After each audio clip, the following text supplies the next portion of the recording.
며칠 전에 국민일보에 그 겨자씨라고 하는 그 조그만 예화 칼럼이 있어서 그 내용을 좀 읽었습니다. 거기에 코브라 효과라는 그런 효과에 대해서 나와 있는 내용을 보게 됐어요.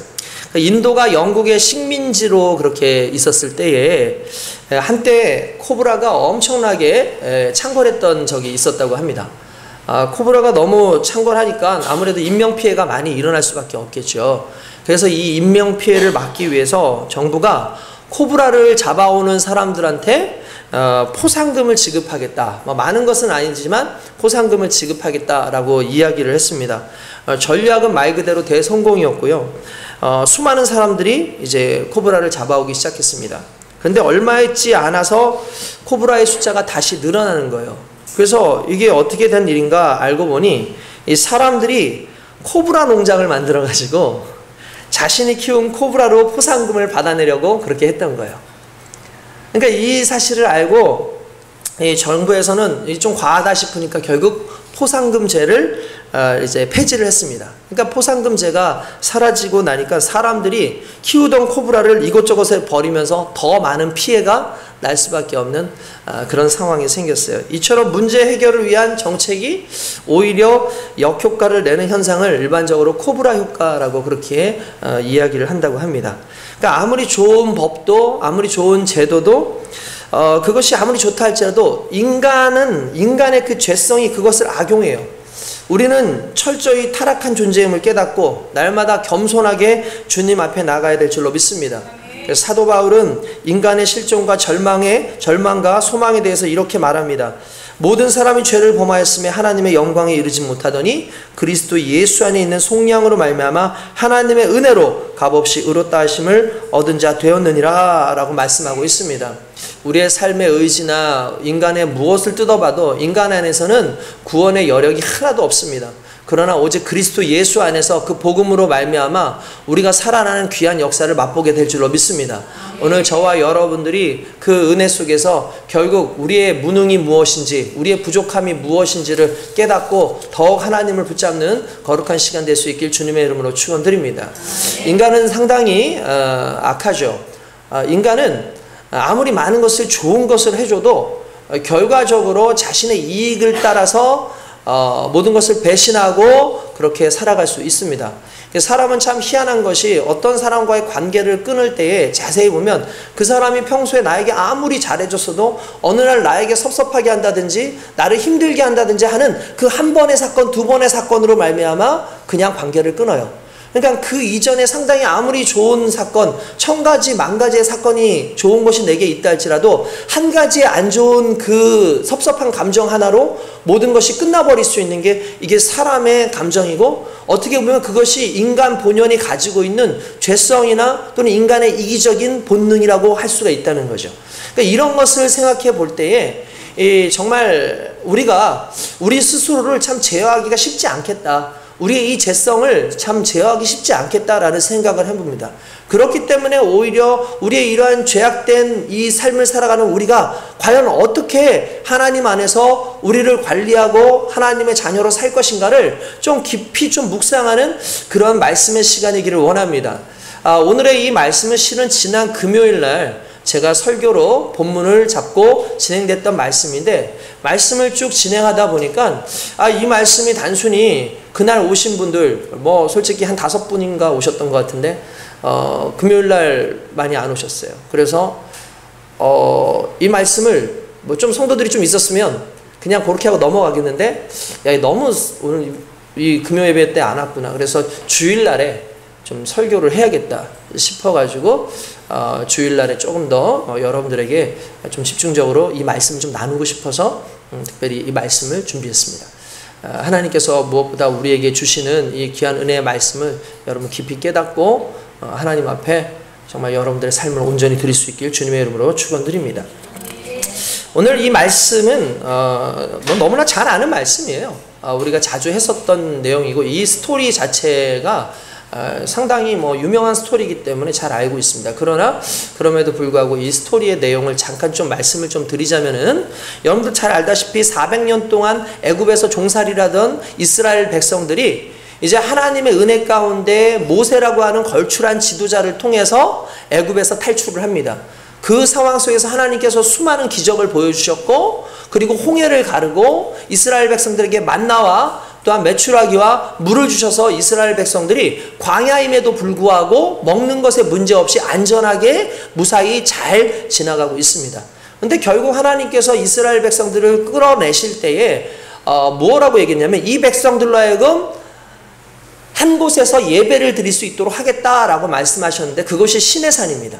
그래서 이스라엘 모든 백성들을 시내산에 불러주시고 예배를 드린 이후에 하나님께서 이스라엘 백성들에게 복을 주시기 위해서, 하나님의 약속을 주시기 위해서, 하나님의 계명을 그들에게 주시기 위해서 모세를 따로 부릅니다. 모세를 따로 불러가지고 모세가 시내산 위로 올라갔는데, 시내산 위를 보니까 구름이 쫙 가득하고 거기에 모세가 어떻게 되었는지 전혀 보이지 못하는데, 모세가 그냥 하루 이틀 있었으면은 괜찮겠는데 무려 40일 동안을 모세가 거기에 머무는 겁니다. 성경에 보면은 그가 40주야를 금식하며 하나님을 만났다라고 그렇게 되어 있습니다. 솔직히 40주야 그렇게 머물러 있는데, 오늘날에 우리가 40일 기도 종종 하시는 분들이 있어요. 그러니까 물만 마시고 40일 기도를 하시는 분들이 있는데, 40일 기도하다가 돌아가시는 분들도 상당히 많습니다. 그래서 40일 기도가 그렇게 호락호락하지 않아요. 쉽지 않아요. 그러니까 내 목숨을 걸고 내가 하나님 앞에 기도하겠다는 거거든요. 그러니까 내 생명의 주인이 하나님이라는 걸 인정하는 게 그 40일 기도예요. 이건 대단한 거죠. 왜냐하면 내가 40일 동안 곡기를 끊었음에도 불구하고 죽지 않는다는 건 하나님께서 나를 지키신다는 것이고, 또 그만큼 내가 하나님 앞에 간절하다라는 것을 의미하는 것이기 때문에 일단 이 40일 금식을 하면서 하는 것 자체가 상당히 대단하지만, 일반적인 사람들의 머릿속에서 40일을 금식한다? 아무것도 먹지 않고 있다? 그러면 뭐라고 생각하겠습니까? 그 사람 죽었겠다. 눈앞에 보이지도 않는데. 그런 거죠. 시내산 꼭대기에서 하나님을 만나요. 하나님을 만나는 그 영광의 시간이 너무나 기쁘고 행복하니까 모세는 아마 배고픈 줄도 몰랐을 것 같아요. 그리고 그 안에서 하나님의 영광 속에서 그 영광을 누리면서 하나님께서 십계명을 주시고, 또한 성막을 만드는 법도 알려주시고, 여러 가지의 그런 율법들을 만들어서 이스라엘에게 이렇게 공포하라고 말씀을 이렇게 하시는 그런 상황이었습니다. 근데 문제가 아까 전에도 말씀드렸다시피 이스라엘 백성들이 이 모세가 내려오지 않으니까 갑자기 두렵기 시작해요. 우리를 저 애굽에서부터 꺼내놓고 이렇게 광야까지 데려와서 분명히 가나안까지 이끌어 주겠다고 했는데 그 지도자가 사라져 버렸으니 이 사람들이 얼마나 놀라겠습니까? 그러니까 갑작스럽게 그의 형인 아론을 찾아옵니다. 아론을 찾아와서 그 아론에게 뭐라고 얘기하냐면, 당신은 빨리 우리를 인도해갈 그 신을 만들어라! 라고 얘기를 합니다. 여러분, 정말 좀 말도 안 되는 소리죠. 어떻게 보면은 신을 만들라는 거예요. 그러니까 이 신은 아론이 여기에 이제 성경에 보면은 그냥 너무 쉽게 얘기하는 것 같지만 실은 아론이 조금 짜증이 나긴 했어요. 짜증이 났어요. 그러니까 이 사람들이 하나님을 섬기는 사람들인데 갑자기 하나님을 만들라고 그렇게 얘기를 하니, 하나님을 모셔오다도 아니고 하나님을 만들라라는 식으로 얘기하니 얼마나 짜증이 나겠습니까? 그런데 솔직히 그 아론은 그 자리에서 무슨 소리 하냐? 안 된다! 라고 얘기를 했어야 돼요. 좀 기다려라. 지금까지 우리를 이끄신 하나님이 계시는데 어떻게 그렇게 말을 할 수 있느냐라고 했어야 돼요. 그런데 그는 뭐라고 하냐면, 지금 너희 자녀들과 너희의 그 아내들에게 가서 귀금속 그 금고리죠. 금고리를 빼서 가져오게 해라!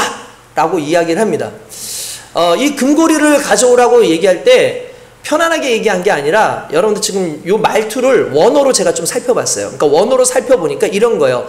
금고리를 뺏어가지고 강제로 뜯어가지고 가지고 와라 라고 얘기한 거예요. 그러니까 두 가지 의미가 있었겠죠. 일단 짜증도 났었겠고, 또 하나는 사람들이 가장 아끼는 게 뭐겠어요? 예? 재물이죠. 재산이죠. 그러니까 그것을 가져오지 않을 거라는 생각도 아마 있었을 거예요. 그러나 근원적으로 그것은 아무런 의미가 없는 상황입니다. 이스라엘 백성들은 너무나 두려운 상황에 있었기 때문에 자신들의 금고리를 빼서라도 그걸 할 생각이 있었던 거예요. 그러니까 이스라엘 사람들이 그렇게 금고리를 빼가지고 가지고 옵니다. 그 금고리도 실은 어떤 의미를 가지고 있냐면, 이스라엘 백성들이 가지고 있는 금고리는 뭐 우리가 지금 뭐 이렇게 뭐 귀걸이 이런 것들 생각하기 쉬운데 실은 당시의 금고리라는 건 그 모양이 우상이에요. 실은 그 모양들이 우상이에요. 그래서 성경에 보면은 야곱이 세겜에서 문제를 일으키고 도망을 갈 때, 베델로 올라갈 때에 그 가족들의 모든 금고리를 뺍니다. 그리고 드라빔 이런 것들을 놓고 땅에다 묻어놓고 그냥 가요. 그러니까 그거는 우상을 내려놓는 어떤 그런 의미, 이방신을 내려놓는 그런 의미가 있는데 어느 순간 이스라엘 백성들의 그 장식품들이 거의 그런 식의 장식품들이었던 거예요. 근데 그것을 다 가져와라 해서 그것을 부어가지고 녹여가지고 그것을 하나의 모양으로 만들었는데 그게 바로 송아지 모양이었고, 그 송아지를 보고 뭐라고 사람들한테 얘기하냐면 이것이 너희를 이 애굽에서 이끌어낸 하나님이다 라고 얘기를 한 거예요. 이런 상황에서 사람들이 그 앞에서 절을 하고 그 앞에서 예배를 드리고 그 앞에서 막 축제를 하고 난리가 난 겁니다. 그러니까 하나님께서 갑자기 하늘에 그 시내산 위에서 갑자기 야! 모세야 빨리 내려가 봐라.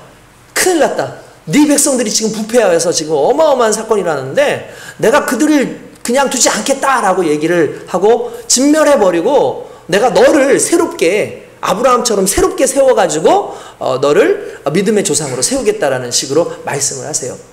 그때 이 모세가 하나님 앞에 무릎 꿇고 부르짖습니다. 하나님 그렇게 하지 마십시오. 하나님 그렇게 하지 말아주십시오. 하나님 저들을 불쌍히 여겨주십시오. 하나님께서 직접 빼내신 자들인데 많은 이방에 있는 이들이 하나님이 그의 백성을 여기 빼와서 죽이려고 하신 거다라고 그런 소리 들을까 봐 겁납니다. 뿐만 아니라 하나님께서 그들에게 이미 약속하셨던 아브라함과 이삭과 또 야곱의 하나님 아니십니까? 그들을 생각해서라도 그들을 불쌍히 여겨주십시오 라고 이야기를 하면서 눈물로써 그렇게 호소하니까 하나님께서 그 모든 상황에서 이제 화를 돌이키시는 내용이 오늘의 본문의 내용이에요. 물론 그 이후의 내용도 계속해서 나오지만 이 안에서 이스라엘 사람들의 모습을 좀 우리가 좀 살펴보면서 도대체 그들이 무엇이 문제고 오늘날 그들에게서부터 우리에게 투영되어지는 것은 무엇인가를 좀 살펴보기를 원합니다. 할렐루야! 할렐루야! 아멘. 말씀에 좀 집중하고 말씀의 하나님의 은혜를 통해서 저와 여러분들이 귀한 역사를 맛볼 수 있기를 원합니다. 자, 여러분, 먼저 이 모든 사단의 주된 원인이 뭐였습니까? 결국 지도자 모세가 사라졌다라는 사실이죠. 그들이 따랐던 지도자 모세, 당연히 그들은 리더로서의 역할로서 상당히 중요시 여겼을 뿐만 아니라 이 모세가 보이지 않으면 당연히 두려울 수밖에 없다라는 건 이해가 되어집니다. 근데 문제는 바로 보이지 않는 이 모세를 통해서 그들의 믿음이 드러났다는 거예요. 무엇을 의미하는 거냐면 결국 모세가 사라지고 나니까 두려워하기 시작하면서 신을 만들어내라고 할 때 그들의 마음에 결국 그들의 신은 모세였던 거예요. 모세가 그들의 신이었다는 거죠. 여러분 이거를 좀 생각해 볼 필요가 있어요.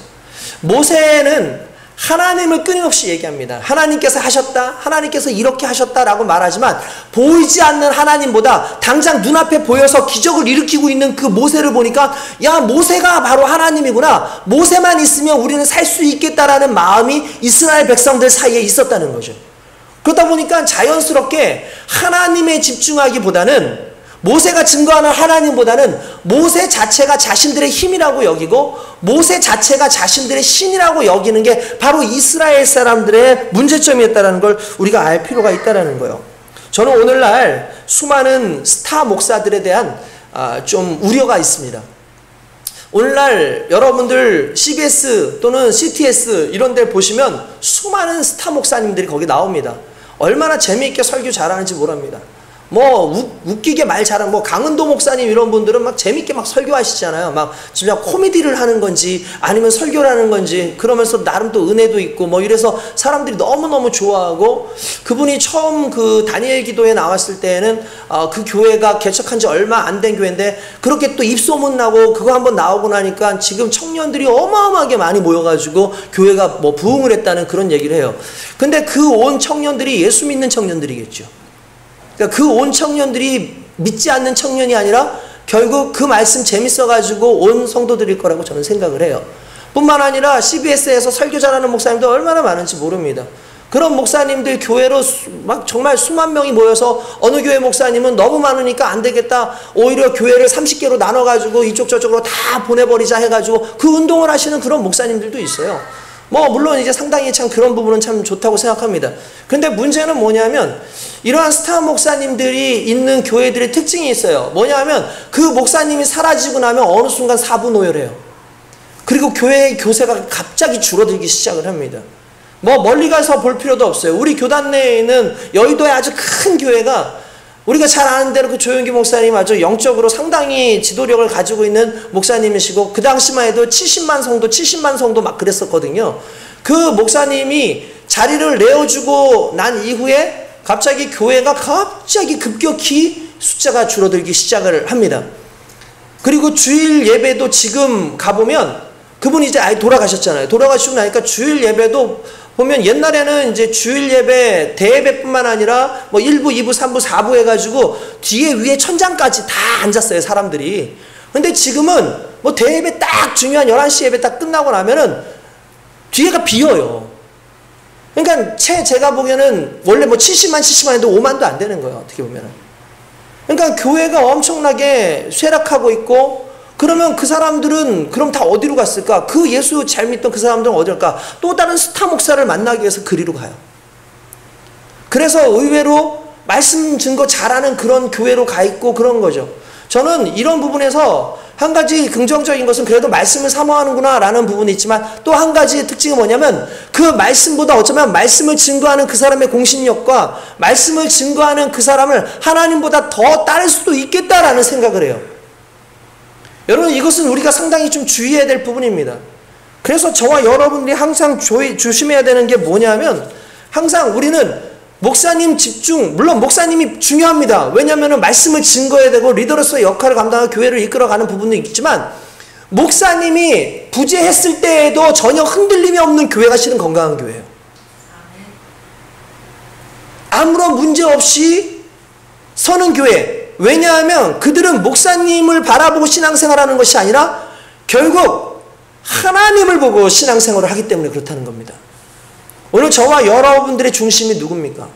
혹시 여러분들이 지금 시험을 당하고 있다면 여러분들을 시험 들게 하는 존재가 누굽니까?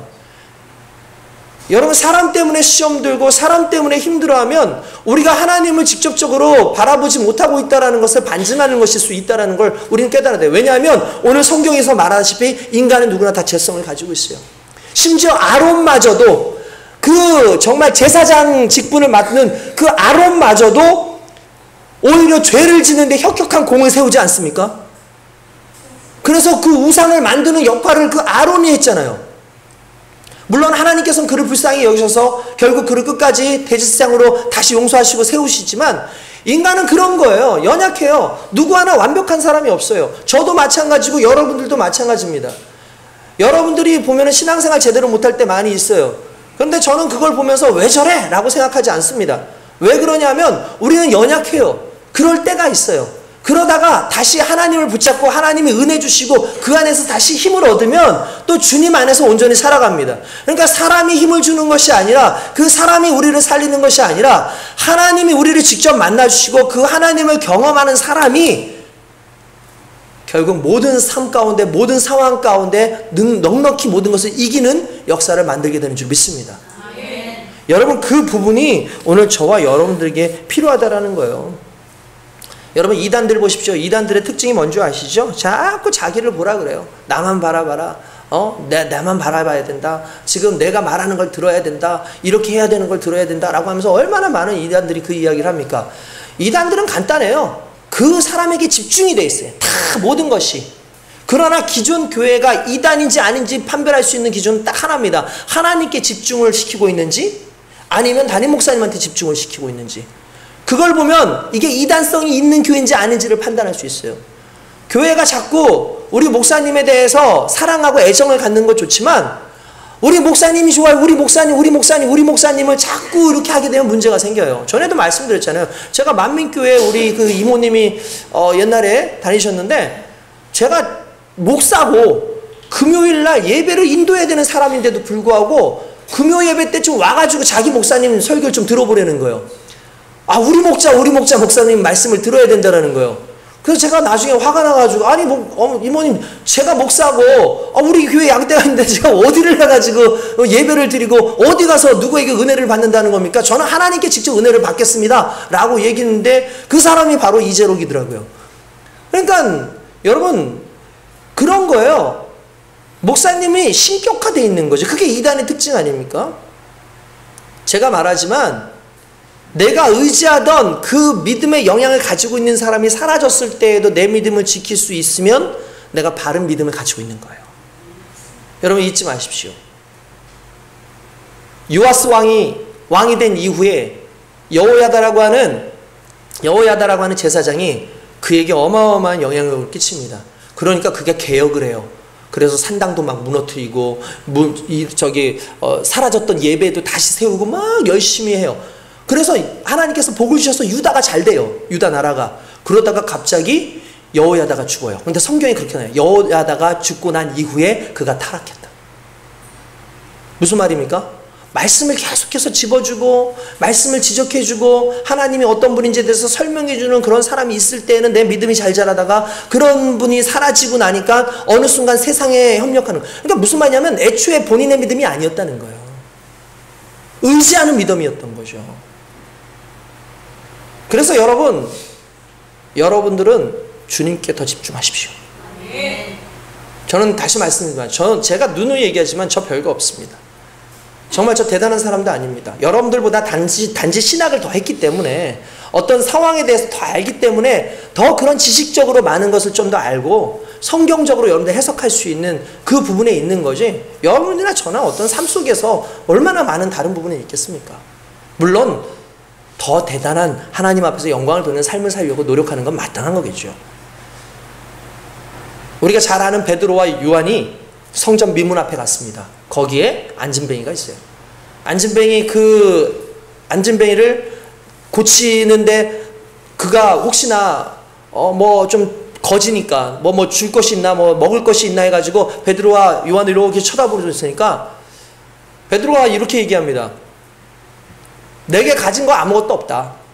내게 금과 은은 없으나 내게 있는 것으로 내게 주노니 나사렛 예수 이름으로 일어나 걸으라! 라고 하는 순간에 그 안진뱅이가 벌떡 일어나요. 그리고 걸어가요. 놀라운 역사가 일어났죠. 이거 누가 말한 거예요 지금? 베드로가 얘기한 거예요. 그러니까 사람들이 베드로를 집중하기 시작하는 거예요. 그때 베드로가 한마디 합니다. 왜 우리를 주목하느냐? 마치 이 일이 내게서 일어난 것처럼 왜 우리를 주목하느냐? 이 일은 너희가 십자가에 달려 죽게 한 바로 예수로 말미암아 일어난 일이니라 라고 말을 해요. 아멘. 할렐루야. 아멘. 여러분 이게 복음인 겁니다. 아멘. 건강한 교회는 그리스도 예수를 증거하게 되어 있어요. 아멘. 건강한 교회는 교회의 크기를 자랑하지 않습니다. 건강한 교회는 재산의 크기, 성도의 숫자를 자랑하지 않습니다. 건강한 교회는 우리 교회를 통해서 예수님을 만날 수 있습니다. 우리 교회를 통해서 하나님의 은혜를 경험할 수 있습니다를 얘기할 수 있는 교회가 건강한 교회고 그렇게 말할 수 있는 성도가 건강한 성도인 거예요. 아멘. 할렐루야. 아멘. 오늘 저와 여러분들이 그러한 성도로서 세워질 수 있기를 주님의 이름으로 축원드립니다. 아멘. 결국 이스라엘 백성들은 하나님을 믿은 것이 아니라 사람을 믿었고 그 사람을 하나님처럼 여겼다라는 것이 너무나 가슴 아픈 일이다라는 걸 좀 생각할 필요가 있습니다. 또한 그들의 신앙의 목적을 좀 살펴볼 필요가 있어요. 그럼 지금까지 그들은 왜 이러한 하나님을 온전히 섬기지 못하는 신앙의 모습을 가지고 있었을까? 그 이유는 뭐냐면 성경에 이렇게 나옵니다. 32장 1절에 보면 이렇게 나옵니다. 백성이 모세가 산에서 내려옴을 더딤을 보고 모여 백성이 아론에게 이르러 말하되 일어나라 우리를 위하여 우리를 인도할 신을 만들라 라고 말합니다. 누구를 위하여? 우리를 위하여. 결국 그들에게 문제 또 하나는 그거예요. 우리를 위한 신앙생활을 하는 거예요. 그러니까 우리를 위한 신앙생활을 해요. 물론 당연히 나는 너무나 중요하죠. 너무나 값진 존재죠. 그런데 신앙의 목적은 우리가 아니라 하나님입니다. 신앙은 목적은 단순히 나만이 아니라 하나님이에요. 놀라운 건 뭔지 아십니까? 내가 나를 위해서 기도하는 것보다 내가 나를 위해서 구하는 것보다 내가 하나님 앞에 하나님의 영광을 구할 때 하나님이 나를 책임져 주시는 거예요. 그러니까 이런 거죠. 내가 아는 나보다 나를 더 잘 아는 하나님이 나를 이끄시고 나를 챙겨주실 때 그게 가장 강력한 인생을 살 수 있는 거예요. 결국 놀랍게도 하나님께 영광을 돌리고 하나님을 위하여 살아가는 자들은 하나님이 책임져 주신다는 걸 믿으시기 바랍니다. 그게 결국 우리의 믿음의 목적이 돼야 되는데 이 목적이 없다는 거죠. 여러분, 하나님께로부터 모든 것은 시작됩니다. 은혜는 하나님께로부터 시작되고 또한 우리의 믿음도 하나님께로부터 시작됩니다. 믿으십니까? 근데 어느 순간 나를 위한 믿음으로 변질되어 있고 내가 잘 되어지고 내가 잘 먹고 잘 사는 데에 초점이 맞추어진 믿음 생활을 하기 시작하면은 믿음이 변질되게 되어 있고 이 하나님이 바뀌어요. 자꾸 내 잘 먹고 잘 사는 것에 그것이 나의 신이다라고 생각하기 시작하는 거죠. 그러니까 목적이 달라서 그런 거예요. 신앙의 목적이 잘못되어 있는 거예요. 로마서 1장 17절에 보면 이렇게 나옵니다. 복음에는 하나님의 의가 나타나서 믿음으로 믿음에 이르게 하나니 기록된 바 오직 의인은 믿음으로 말미암아 살리라 함과 같으니라. 할렐루야. 의인이 누구라고요? 복음에는 하나님의 의가 나타났어요. 그러니까 하나님의 의를 잡는 자가 의인이에요. 그러니까 의인은 어디에서부터 시작돼요? 복음에서 시작해요. 그 복음은 누구예요? 바로 하나님의 의가 담겨 있어요. 그러니까 믿음의 가장 기준은 누군 거예요? 하나님인 거죠. 하나님이 우리의 믿음의 기준이라는 걸 믿어야 돼요. 근데 오늘날 그들의 신앙의 기준이 자신이 되고 자신이 되는 이유가 뭡니까? 신앙을 오해하고 하나님을 경험하지 못했기 때문에 그런 일들이 생겨나는 거예요. 달리 말하지만 그들에게는 말씀이 없는 거예요. 말씀이. 하나님에 대한 경험이 없고 하나님의 말씀이 있지 않는 거예요. 여러분도 아시겠지만 이 백성들이 신을 보여달라고 하죠. 신을 만들어달라고 얘기하죠. 유치하게. 아론이 금송아지 보여주니까 막 좋아가지고 막 뛰잖아요. 보이지 않는 하나님이 더 위대한 일들을 하셨는데 그 금송아지가 뭐라고 그게 우리를 이끌었다고 얘기를 하고 있는. 근데 여러분 이 부분에 대해서 좀 여러분 우리가 좀 생각해야 될 게 있어요. 그게 뭐냐면은 이스라엘 백성들이 지금 몇째 계명을 어긴 거예요? 무슨 계명이 있는지도 모르겠죠. 그냥 중요한 거 네 가지만 얘기할게요. 첫 번째는 뭐냐면 나 외에 다른 신을 내게 두지 말아라. 그러니까 다른 신 섬기지 마. 이게 1계명이에요. 두 번째 뭐죠? 너를 위해서 새긴 우상을 만들지 마라. 너를 위해서 새긴 우상을 만들지 마라. 그죠? 그리고 세 번째가 나의 이름을 망령되이 일컫지 말아라 라고 얘기합니다. 그러니까 이름 함부로 사용하지 마 이런 거예요. 그리고 네 번째는 안식일을 거룩하게 지키라 라고 말합니다. 그러니까 요 네 가지가 말 그대로 하나님과의 인간의 관계 속에 있는 네 가지 계명이에요. 나머지가 이제 뭐 부모를 공경하라, 뭐 살인하지 말라, 간음하지 말라 쭉 나오는 거고요. 그런데 이스라엘 백성들에게 있어서 지금 어떤 죄가 지금 여기에 나온 거예요? 그러면 가장 큰 거. 일단 근원적으로는 다른 신을 두기도 했지만 가장 큰 문제가 뭐냐면 우상을 만들었다는 거예요. 새긴 우상을 만들었다는 거예요. 근데 여러분 여기서 다른 물론 이제 좀 이따가 말씀드릴게요. 왜 새긴 우상에 대한 문제를 지금 얘기를 하냐면 이스라엘 백성들이 왜 새긴 우상을 만들었을까? 이유는 간단합니다. 이들에게 십계명이 아직 없었어요. 이들에게 십계명이 없었어요. 그러니까 암묵적으로는 하나님을 섬겨야 된다는 걸 알아. 근데 아직까지 그 모세가 그 십계명 돌판을 가지고 내려오지 않은 상황이야. 물론 그 전에 하나님께서 십계명에 관련된 걸 모세에게 얘기하시고 모세가 아마 이렇게 얘기했지만 제대로 전달되지 않았을 거라고 생각을 해요. 너무나 많은 사람들 때문에. 그런데 결과적으로 그들이 그 짓을 하고 있는 거예요. 이유는 두 가지예요. 첫 번째 뭐냐면 하나님의 말씀이 그들에게 없었던 거예요. 하나님의 율법이 없었어요. 하나님의 율법이 없고 하나님의 말씀이 없으면 사람들은 어떻게 되는 줄 아십니까? 자기의 경험대로 살아요. 이스라엘 백성들은 어디에 살다 나왔어요? 애굽에서 살다 나왔어요. 애굽에서 최고의 신이 뭐 이렇게 뭐 이시스라든지 오시리스라든지 이런 신이 있는데 그들이 섬기는 신의 가장 유명한 모형이 바로 금송아지들이에요. 금송아지가 그게 제일 큰 신이에요. 흰 소를 섬기는데 흰 소가 죽으면 그거를 말려가지고 미라를 만들어가지고 금을 붙여가지고 박제를 해가지고 그걸 신상으로 올려놓고 섬기던 사람들이 애굽 사람들이었어요. 맨날 그걸 보아왔고 그걸 경험했던 사람들이 말씀이 없으니까 그게 나오는 거예요. 여러분들, 말씀이 없으면 왜 문제가 되느냐? 여러분들의 이전 사고방식이 나와요. 말씀이 없으면 여러분들의 죄된 모습이 드러나게 돼 있어요. 여러분들 삶의 율법, 하나님의 말씀이, 하나님의 은혜가 사라지면 여러분들을 눌러왔었는데, 그 하나님의 은혜가, 하나님의 말씀이 여러분들을 눌러왔었는데 그것이 여러분들의 삶 가운데 사잖아요? 죄가 나와요. 악이 나와요. 과거에 정말 구원받기 이전에 우리의 그 죄된 모습들이 어느 순간에 주인이 돼가지고 삶을 지배하고 있는 거예요. 그래서 하나님의 말씀이 우리 가운데 있어야 되는 것이고, 주의 성령이 우리 가운데 우리의 주인으로 계셔야 되는 거예요. 그러지 않으니까 자꾸 옛 생각이 나오는 거죠. 옛날의 방식이 나오는 거죠. 더 문제는 뭔지 아십니까?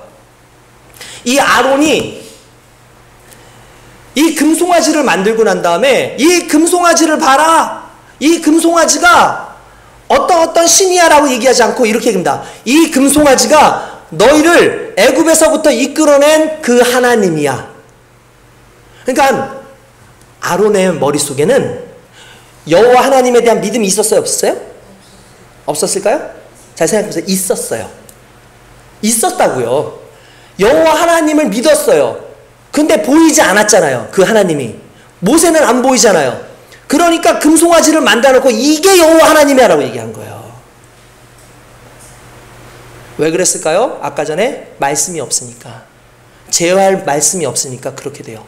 내 삶의 주인이 없으니까 그렇게 되는 거예요. 그 말씀이 성경에 나올까 안 나올까요? 나와요. 한번 찾아볼까요? 자, 여러분, 너무나 유명한 말씀이기 때문에 찾아보면 사사기 17장 6절 한번 찾아보세요. 사사기 17장 6절 말씀.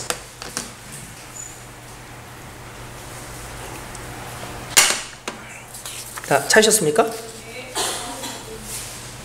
사사기 17장 6절 말씀. 자, 한번 다 같이 찾아보세요. 네. 자, 이러면서 또 잠도 깨고, 또 이러면서 또 마음도 다시 한번 좀 새기고. 자, 한번 같이 읽어봅시다. 같이 하셨나요? 네, 사사기 17장. 자, 6절 말씀입니다. 시작. 그때에는 이스라엘의 왕이 없었으므로 사람마다 자기 소견에 옳은 대로 행하였더라.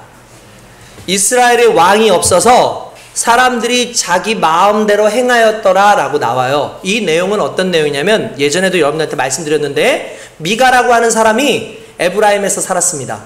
근데 이 미가라고 하는 사람이 에브라임에서 살다가 어느 날 어머니의 돈을 훔쳤어요. 은 1000개를 훔친 거야, 거의 뭐. 은 1000개를 훔쳤는데 어머니가 화가 나니까 막 욕을 했겠죠. 어떤 놈이 이걸 가져갔어. 그 놈은 그냥 1000대까지 망할지어다 하면서 막 이렇게 얘기한 거예요. 근데 그걸 누가 들었어요? 미가가 들은 거예요. 쓴 거 끔찍하잖아요. 그래서 어머니, 그거 실은 제가 가져갔어요. 그러니까 그 어머니가 퇴퇴퇴 하면서 취소하면서, 하나님 아닙니다, 아닙니다, 아닙니다, 하나님 우리 아들에게 복을 주셔서, 이렇게 바꿔요. 그리고 나서 이 미가가 다시 어머니한테 그 은을 갖다 주니까 어머니가 그 은 200을 가지고 은장색이 뭐냐면 우상 만드는 사람이에요. 우상 만드는 사람들한테 줬더니 그 사람이, 우상 만드는 사람이 그걸 우상을 만들어가지고 집에다 놔뒀어요. 그러니까 미가에게 주니까 미가가 그걸, 자기에게 신당 같은 거 하나가 있었거든요. 거기다 그걸 놓고 제사장들만 입을 수 있는 에봇, 이런 것들을 만들어가지고 누구한테 입혔냐면 자기 아들한테 입힌 거예요. 자, 여러분, 요 정도 되면 여러분들이 뭐 그렇게 크게 문제 되겠나 싶겠지만, 여기서 가장 큰 문제가 뭐냐면, 이 사람들은 여호와 하나님을 섬기는 사람들이에요. 여호와 하나님을. 그러니까 말 그대로. 근데 이 사람들은 지금 뭘 어겼냐면 우상 만들었죠. 그리고 그걸 여호와 하나님이라고 섬기는 거예요. 지금 시간이 한 몇백 년이 지났는데도 불구하고 똑같은 짓을 하고 있어요. 그리고 난 다음에 제사장은 누구만 할 수 있냐면 레위 지파만 할 수 있어요. 그것도 아론의 계열에서만 할 수 있거든요. 그런데 레위 제사장이 없으니까 자기 아들한테 에봇을 줘서 제사장을 시킨 거예요. 그래 놓고 그걸 놓고 기도를 하는 거예요. 복 달라고. 그러니까 나오죠, 뒤에. 그 당시에는 왕이 없으므로 자신의 소견대로 그렇게 살았더라. 무슨 말입니까? 우리를 지배할 왕이 존재하지 않으시고, 하나님이 내 안에 계시지 않고, 하나님의 말씀이 거하지 않고, 하나님의 성령이 내 삶의 주인이 되지 않으면 사람은 어쩔 수 없이 내 좋을 대로 살게 되어 있어요. 그러니까 여러분들 삶을 보세요. 여러분들 어떻게 살고 있어요? 그러니까 여러분 좋을 대로 살고 있죠. 그러면 주인이 여러분이 주인인 거예요. 여러분들의 왕이 누구예요? 그리스도 만왕의 왕, 그 주님이 나의 왕이어야 되는 거 아닙니까? 이게 한 번만 나오는 게 아니에요. 사사기 21장 25절에 또 이렇게 나와요. 그때 이스라엘의 왕이 없으므로 사람이 각기 자기의 소견에 옳은 대로 행하였더라. 그러니까 자기가 옳다고 생각하면 했다는 거예요. 최근에 우리 그 주변의 청년들이나 또는 몇몇 사람들이 그런 얘기를 하는 말투, 그냥 제가 보니까 그냥 뭐 아무런 생각 없이 얘기했을 수도 있을 것 같고 그냥 얘기하는데 이런 말을 써요. 누구한테 이런 얘기를 해요. 누가 난 이렇게 생각해 라고 얘기하면 이렇게 얘기하더라고요. 네가 그렇게 생각하면 그게 맞아. 그렇게 살아 라고 얘기를 하더라고요. 근데 제가 그 이야기를 듣는 순간에 속으로 좀 끔찍했어요. 살짝 이렇게 했어요. 왜냐면 네 생각이 그러면 네가 맞아. 그렇게 살아 라고 얘기를 하는데 그게 오늘날의 사람들의 세계관이구나. 어차피 종교, 흔히 말하는 그 포스트 모더니즘 시대 때는 절대적인 기준이 없는 시대거든요. 그 기준이 없는 시대를 살아가는 사람들한테 누가 기준일 수밖에 없겠어요? 내가 기준일 수밖에 없죠. 내가 좋으면 하는 거고 내가 싫으면 안 하는 거 자꾸 강요하지 마. 내가 예수님 있는지 없는지 몰라. 자꾸 내가 예수 없다고 생각하는데 자꾸 그렇게 말하지 마. 내가 기준인데 왜 자꾸 시켜? 라고 말하는 거거든요. 그게 오늘날 우리의 세계예요. 과거 사사기 때가 가장 부패했던 때인데 그 부패했던 시기의 기본조가 뭐냐면 섬기는 왕이 없고 주인이 없기 때문에 내가 왕이 되어서 내 마음대로 살았다가 여러분 우리의 마음에 가장 가득 차 있는 게 뭐예요? 죄성이에요. 죄성이에요. 근데 그 죄성이 나를 지배하게끔 그냥 내버려 두고 있어요. 그냥 내버려 둘 수밖에 없어요. 왜냐하면 그 죄성을 누를 수 있는 능력이 내게는 없거든요. 그래서 성령이 계셔야 돼요. 그래서 예수 그리스도가 나의 주인이 되셔야 되는 거예요. 그래서 날마다 말씀을 상고하고 그 말씀대로 살려고 애써야 되는 거예요. 그래야 여러분과 제가 살아나는 귀한 역사가 일어나는 겁니다. 솔직히 그렇게 살아 두려운 말이죠. 정말 그게 맞습니까? 그렇게 말하는 이유 하나 한마디로 실은 나도 잘 몰라. 그래서 나도 그냥 내가 맞다고 생각해. 그러니까 너도 맞다고 생각해. 이 말이죠. 근데 만약에 누군가 하나 아니야. 하나님께서 하신 말씀이 오라. 성경이 오라. 그리고 이렇게 한번 충고해 주실 수 있지 않습니까? 우리 기도해보자. 좀 더 해보자. 지금 당장 네가 맞아라고 말을 해주기 전에 우리 한번 기도해보자라고 말할 수 있는, 우리 하나님께 지혜를 구해보자라고 이렇게 말할 수 있는, 담대하게 말할 수 있는 크리스찬들이 오늘 저와 여러분인지를 한번 좀 살펴볼 필요가 있다는 겁니다. 나를 위한 신앙생활을 하고 있다. 하나님의 목적은 내가 나대로 살아가는 게 아니라 내가 하나님이 만드신 목적을 따라 살아가는 거죠. 그러니까 주인이 내가 아니어야 되는 거예요. 근데 이들은 그렇게 얘기죠. 나를 위하여, 우리를 위하여 우리의 신을 만들고. 왜 그렇습니까? 내가 최고의 신인 거예요. 자주 얘기하잖아요. 신 중에 가장 큰 신? 자기 자신. 우리가 그렇게 살아가고 있는데 나름대로 우리식으로 해석을 해가지고 살아가는데 무슨 저희가 생깁니까? 여러분, 제가 가끔 이제 우리가 이제 성도님들이 이렇게 얘기를 하시는 분들이 있어요. 목사님 오늘 말씀 너무 좋았습니다. 은혜 받았습니다. 라고 얘기하시는 분이 있어요. 진짜 좋죠. 그런 말 들으면. 그런데 언제는 은혜 받았다는 말을 하지 않아요. 어떤 형제는 장난처럼 그렇게 얘기해요. 목사님 좀 더 노력하셔야겠는데요? 이렇게? 장난인 거 알아요. 그냥 장난으로 그렇게 얘기하는 거예요. 충분히 그럴 수 있다고 생각해요. 근데 이 말은 이런 뜻인 거예요. 오늘 목사님 설교가 제가 납득이 안 됐어요. 오늘 목사님 설교가요, 제가 일단 이해가 안 됐어요. 그리고 오늘 목사님 설교가 제가 수긍이 안 됐어요. 그래서 은혜가 안 됐어요. 라고 얘기하는 거예요. 그러면 여러분, 내가 그렇게 살기 쉽지 않아요. 그래서 은혜가 안 됐어요. 라고 하면 이 말의 은혜의 기준은 내 이해의 기준이죠. 내가 이해되면 은혜였어. 내가 오늘 재미있고 마음에 감동이 있으면 은혜 됐어. 근데 오늘 재미도 없었고 감동도 안 됐고 내가 뭔 뜻인지 이해도 못했어. 은혜가 안 됐어. 그럼 나는 내 기준으로 은혜를 만든 거예요. 은혜의 기준은 하나님이에요. 은혜의 기준은 하나님입니다. 하나님이 은혜를 주시고 하나님이 오늘 저와 여러분들에게 이 은혜의 기준을 만들어 주셔서 너가 이 기준을 가지고 살아가는 것이 옳아라고 얘기를 하시는 거죠. 그러니까 우리에게 있어 중요한 거는 착각하면 안 되는 거예요. 은혜는 내가 아니라 하나님의 기준입니다. 그러니까 은혜는 내 감정이나 이해와는 상관없이 하나님의 기준이 되는 거예요. 그 설교가 오늘 내 마음에 안 들었어요. 그 설교가 난 따르고 싶지 않아요 라고 한다 할지라도 우리에게 필요한 것은 내가 순종하는 그 결단을 내릴 때 그게 은혜로서 다가오는 거예요. 할렐루야. 그게 목적이어야죠. 우리의 삶의 목적이 된다는 거예요. 할렐루야. 그런가 하면 진짜 어느 분은 통화할 때 항상 목사님 오늘 설교 너무 좋았습니다. 항상 좋아요. 지난주에도 너무나 은혜스럽고 이번 주도 은혜스러워요. 무슨 의미겠습니까? 항상 은혜스럽지만은 안 했을 거예요. 그런데도 중요한 건 그것이 하나님께서 우리에게 주신 말씀을 믿기 때문에 그 말씀에 순종합니다 라는 믿음의 결단인 거죠. 아멘. 할렐루야. 아멘. 오늘 저와 여러분들이 그렇게 되기를 원합니다. 아멘. 뿐만 아니라 여러분 백성들의 신앙의 방법이 어떤 방법이었습니까? 이런 거였어요. 뭡니까? 여기서 아까 전에 읽었던 그 부분 있죠? 우리를 위하여 우리를 인도할 신을 만들라. 여러분 이게 왜 중요하냐면은 인도할 신을 만들래요. 인도할 신을 만들라. 자 보세요. 인도할이라는 것은 앞으로 미래형인 거죠. 그죠? 미래형이에요. 그러니까 우리 앞으로 미래가 두려워. 모세는 사라졌고 어떻게 될지 모르겠어. 그러니까 우리를 인도할 신을 만들어줘 라고 얘기를 하는 거예요.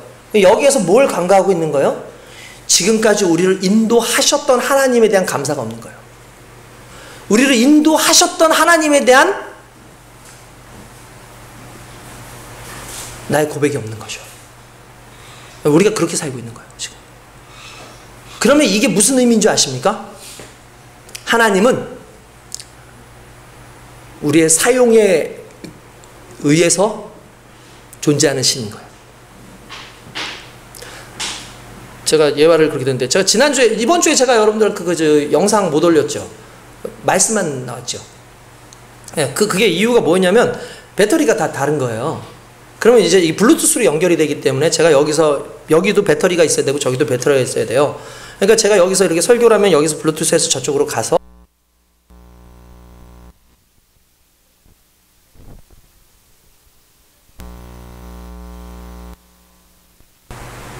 배터리가 다르니까 소리가 안 나오는 거죠. 그래서 어정쩡해가지고 중간까지 나오다 중간에 끊어져가지고 그거를 저는 항상 일부러 녹음을 해요. 왜냐하면 이런 사태가 발생할 수 있다고 생각하기 때문에 항상 녹음을 해놔야지 나중에 그러면 그냥 이 육성으로라도 좀 올릴 수 있기 때문에 그냥 녹음을 합니다. 근데 요거를 이제 같이 입술을 못 맞추겠더라고요 보니까. 그러니까 그냥 영상은 지워버리고 그냥 여기에 있는 걸 그대로 올린 거예요. 그렇게 한 거예요. 지금 제 요 위에 올라가면은 다 쓴 배터리가 얼마나 많은지 모릅니다. 그 배터리를 저는 가감없이 버릴 수 있습니다. 과감하게. 저는 그 배터리에 미련을 갖지 않습니다. 왜냐하면 이미 다 썼기 때문에요. 근데 우리가 그렇게 신앙생활을 하는 거예요. 우리 하나님을 그렇게 사용해요. 우리 하나님을 그렇게 사용하고 있는 거예요. 진짜 우리가. 이제 하나님은 배터리처럼 사용해요. 이제 이 정도는 다 썼으니까. 그리고 새로운 배터리를 찾는 거죠. 그러니까 하나님을 항상 나의 이용의 도구로만 사는 거야. 흔히 말하는 데우스 마키나라 그래가지고 도구로서의 하나님을 생각을 하는 거죠. 이게 상당히 두려운 일이라는 거예요. 그래서 여러분 하나님을 그렇게 하지 않으려면 늘 하나님께 감사해야 돼요. 그리고 그 감사하는 그 하나님이 내 삶의 지금 주인이라는 걸 믿는다면 미래에 대해서 두려워서 새로운 신을 만들라는 소리를 하지 않아요. 그래서 신앙생활은 벌써 과거의 하나님, 나를 지켜오셨던 하나님, 그리고 지금 나와 함께 하시는 그 하나님을 의지하는 순간에 미래가 우리에게 확정이 되는 겁니다. 그래서 저와 여러분들이 좀 그랬으면 좋겠다는 생각을 해봅니다. 신을 어떻게 만듭니까? 근데 우리는 신을 만들고 살고 있어요, 지금도. 핸드폰이 신이에요. 직장이 신이에요. 내 자식들이 신이에요. 텔레비전이 신이에요. 돈이 신이에요. 우린 끊임없이 필요하다 싶으면 그걸 만들어요. 그리고 그것이 없으면 다 쓰면 또 새로운 것을 만들죠. 그런 식으로 신을 만들어가는 이들의 의식 속에서 하나님은 정말 인격적인 하나님이겠습니까? 우리는 그 인격적인 하나님을 만났는데 그 인격적인 하나님을 만나지 못하는 게 너무나 가슴 아픈 일이라는 걸 좀 생각할 필요가 있는 거죠. 그 하나님을 만나야 된다는 거예요. 할렐루야. 아멘. 그렇습니다. 정말 무슨 수로 만들겠습니까? 만들 수 없는 그 하나님. 그 하나님을 그런 식으로 믿음 생활을 하는 게 어떻게 보면 그 사람들의 모습일 수 있는 거죠. 그러다 보니까 나중에 금송아지 만들고 이게 하나님이야 라고 얘기하는 거예요. 저는 이 부분에 대해서 상당히 여러분들한테 한번 경고를 하고 싶습니다. 여러분 뭐냐면 우리도 이렇게 살고 있어요. 오늘날 수많은 나쁜 사람들이 하나님이 하신 말씀이 아닌데도 불구하고 하나님의 말씀인 것처럼 해가지고 말하는 사람들도 엄청 많습니다. 그러니까 금송아지가 하나님이 아니잖아요. 그런데도 이것이 하나님이라고 말하는 것처럼 하나님의 말씀이 아닌데도 불구하고 제가 그냥 단언적으로 얘기해요. 정광훈이라고 하는 사람, 왜 그 사람이 악한 사람인 줄 아십니까? 하나님은 성경에서 그런 말 하지 않으셨어요. 하나님의 진리에서는 반드시 그런 얘기 하지 않으셨어요. 근데 그걸 하나님의 이름을 걸고 해요. 오늘날 수많은 목사님들이 하나님 그렇게 말씀하지 않으셨어요. 오늘 수많은 신학자들이 하나님은 그렇게 말씀하지 않으셨어요. 그런데 그걸 하나님의 말씀이라고 이름을 붙여요. 그래서 사람들로 하여금 믿게 하는 거예요. 여러분 이건 정말 두려워야 될 일인 겁니다. 혹시 내가 하나님의 이름으로 지금 말하고 있는 건 없나? 내가 하나님이라고 얘기를 하면서 정작 내가 떠들면서 하나님이 아닌 것인데 이건 하나님이 한 거야. 이건 하나님이 자기 위안 삼지 마시고 자기 변명하려고 하지 마시고 거기다 하나님을 싣지 마시고 철저하게 하나님의 말씀에 귀를 기울이고 그것이 내 마음에 들든 내 마음에 들지 않든 그거와 상관없이 주님 주신 말씀에 내가 순종하겠습니다라는 그 마음의 목적이 있어야 되는 거예요. 그러면서 신앙이 자라야 되는 거죠. 할렐루야. 이스라엘의 그 모습을 보고 하나님께서 죽이시려고 그랬어요. 그들을 멸하려고 그랬어요. 그래서 모세에게 야 니네 백성들 봐라. 니네 백성들이 지금 이렇게 되어 있어. 너의 백성들이 그렇게 되어 있어. 하나님은 이 모세에게 은근히 어떤 의미를 주셨을까요? 이스라엘 백성들은 너의 거야. 그들이 너가 사라지고 나니까 나도 사라지잖아. 너의 백성들이 7절 보세요. 7절 보시면 이렇게 나옵니다. 여호와께서 모세에게 이르시되 너는 내려가라. 네가 애굽 땅에서 인도해낸 네 백성이 부패하였도다. 여기서 뭐라고 써요? 네 백성. 누구 백성이라고요? 모세의 백성. 근데 모세가 나중에 기도를 해요. 하나님 아닙니다 라고 할 때 그의 기도가 하나님의 마음을 풀었어요. 그 풀린 기도가 11절이에요. 한번 같이 읽어봅시다. 자 11절 같이 시작. 모세가 그의 하나님 여호와께 구하여 이르되 여호와여 어찌하여 그 큰 권능과 강한 손으로 애굽 땅에서 인도해내신 주의 백성에게 진노하시나이까. 할렐루야. 주의 백성입니다.